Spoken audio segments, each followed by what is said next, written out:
There's no place I'd rather be in the Wild West than in a boomtown. Boomtowns are the place to be for good business. I am Boomer and Busting, and it just so happens that I am the owner of this here general store. This is the only store here in the little town of Belleville, California, here in the San Bernardino Mountains of Southern California.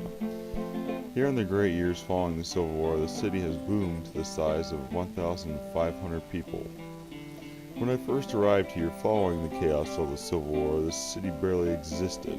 If you blinked, you missed it.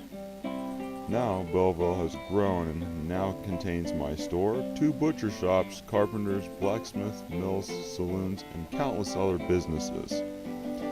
All this late boom in action is thanks to a gold strike here in the mountains a couple months back by a Mr. Holcomb. Ever since its discovery, people have been flocking here. Owning this general store makes for great business. The general store is a place for people to come and hang out where they can pretty much buy, trade, and sell anything. Most Eastern folk think that us Westerners spend all our time in saloons chewing tobacco and spitting. Well, that's not true because we have a lot of work to be done in the mines and around the house, so we hardly have any free time to be sitting at a saloon.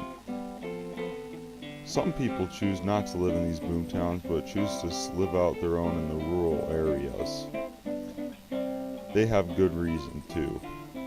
Just the other day, I was minding my store and observing from the front porch.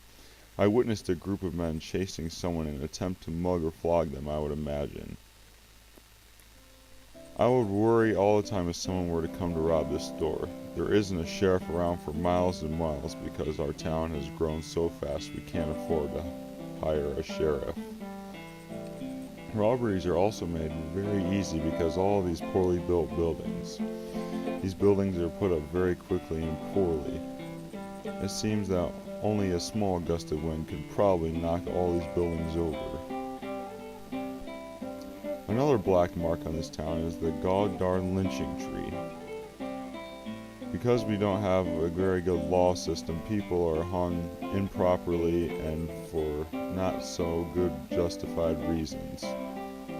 Every time they are hung and finally killed, a branch is cut off from this tree and serve as a reminder of all those who have broken a law.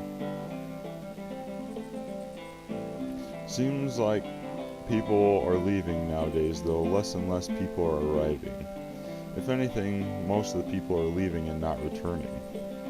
Perhaps the gold mines have dried up or are becoming exhausted. Mitsker Mine just up the road, up the mountain, has pretty much already been abandoned. If everybody leaves, I too will have to go where the people are.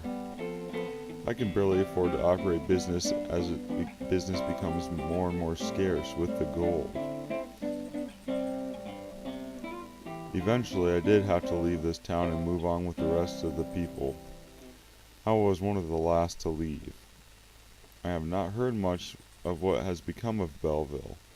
My guess that it has dried up and become a ghost town like many others before it.